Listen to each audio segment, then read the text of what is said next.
Hey everyone and welcome back to another video. Today I'm going to show you how you can switch back to your personal account on Instagram after of course you've switched to a business account. Yeah, a business account has its pros where you can find insights and who interacted with you and stuff, but let's say if you switched it to a business account and you wanted to switch back to your personal account, so just for a little bit of privacy, I'm going to show you how. So first of all, what you're going to do is that you're going to launch up Instagram, and now you're going to, after that, you're going to click on your profile icon on the bottom right corner.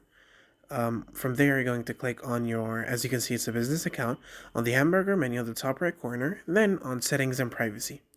Then you're going to scroll down a little bit and to find something called Creator Tools and Controls.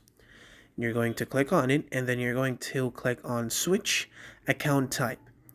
Okay, once you click on it, you're going to click on switch to personal account, and you're going to click on switch to personal account, and as you can see, you've successfully switched from a business account to a personal account. So yeah guys, that was it. Thank you so much for watching. Don't forget to like and subscribe, and I'll see you later.